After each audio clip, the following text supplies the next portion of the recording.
From US F1's €300,000 war with the stewards to Force India's €400,000 brake duct scandal, the FIA never fails to crack down on misdemeanors in the paddock. So here are the biggest fines in F1 history. And we're starting with a controversy that died down way faster than it should have. Of course, I'm talking about the 2013 Mercedes Testgate controversy. The Spanish Grand Prix had just finished with the German team easily scoring a 1-2 win. But what should have been a moment of celebration quickly turned sour because news broke that Mercedes and Formula One's official tire supplier, Pirelli, was seen in the paddock after everyone had gone home. And immediately the other teams and fans started raising questions about what was going on. The FIA was forced to step in and conduct an investigation, and the results had social media in a rage. Apparently, Mercedes is currently assisting Pirelli with tire testing to examine upcoming possibilities. Not only that, it was also revealed that some 2013 alternatives were also examined. Pirelli clarified that Mercedes was not given any extra information, but the fact that the drivers were wearing unmarked helmets during the tests didn't make the situation any better. It caused a huge uproar among the other teams, who called out Mercedes for being cheaters. But the biggest plot twist came when the FIA announced the punishment. The FIA imposed a fine of €100,000 on Mercedes and banned the team from participating in the young driver test. In addition, the team was reprimanded, and its results from the 2013 Monaco Grand Prix were called into question. Seems harsh, right? Well, many critics thought it wasn't good enough and started speaking out about the supposed favoritism. But the FIA doesn't have the best track record for giving out fair punishments, especially since Ferrari's 2010 scandal. At the time, Felipe Massa and Fernando Alonso were leading the charge for the Italian team, and it just so happened that Rob Smedley was Felipe's race engineer. Now, everyone knows how important it is for an engineer and driver to communicate throughout the race. But things were a little different back then. After Ferrari instructed Rubens Barrichello to slow down at the 2002 Austrian Grand Prix so that Michael Schumacher could pass, the FIA put a complete stop to team orders, saying they were against good sportsmanship. Of course, that didn't mean drivers and teams didn't try to get around it. The only unfortunate thing is that Ferrari isn't the best strategist in the game. And once more, he messed up when Smedley slyly told Felipe that Fernando had a better pace, hinting at the Brazilian to let him through. Immediately, it caused an outrage in the paddock, and Ferrari was ultimately slapped with a $100,000 fine for violating the rules. The irony is, just the next year, the FIA went back on its decision to ban team orders. The FIA overturned its ruling regarding the ban on team directives after concluding that it was ineffective.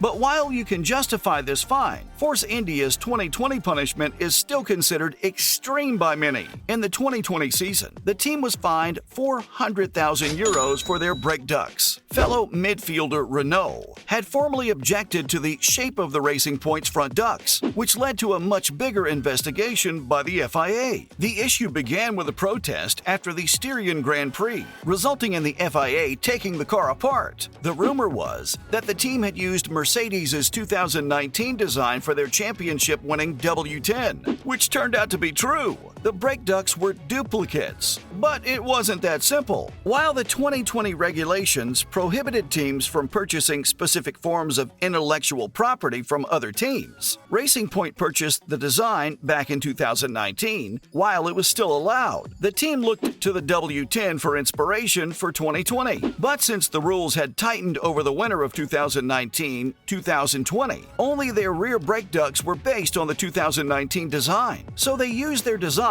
for the rear brake ducts. Although the stewards ruled that the team couldn't be expected to just forget what they had learned about the brake ducts, the team did intentionally use the old design, knowing that it wasn't allowed anymore. So they were given a heavy fine for violating the sport's regulations rather than the technical ones. What's more, the team also lost 15 championship points. However, even though the design technically broke the aforementioned sporting regulations for the duration of the season, the brake ducts were left alone. But while I'm on the topic of sporting regulation violations, I have to mention the 2010 U.S. F1 team's major fine. The American Formula One team was new to the game.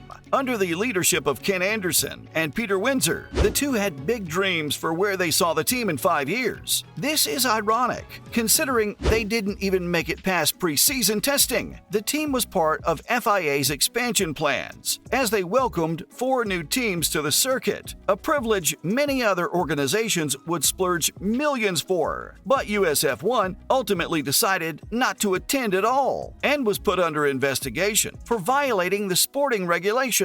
The FIA ended up becoming a creditor after levying a fine of €309,000, which is equal to the 2010 championship interest costs. As for the team, it went into administration before ever competing. The FIA was extremely angry at the team, so they were banned from taking part in any competition. The team was also required to cover the FIA's fees associated with the disciplinary process. They eventually argued that they were being sabotaged by the bad media coverage, but the FIA determined that there was insufficient evidence to support this claim. I guess they never give up a chance to make the big bucks, and their outrageous fine on Red Bull Racing in 2022 only proved that. Red Bull's infamous breach of F1's cost cap during Max Verstappen's championship-winning 2021 made headlines everywhere. The news spread so fast that at one point, no one was even talking about Max's dominating 2022 season. And to be fair, it was a big deal at the time. The FIA found Red Bull responsible for overspending the $145 million budget for 2021. And when team principal Christian Horner was asked to comment, he insisted that their performance was unaffected by the overspending. Red Bull was penalized with a $7 million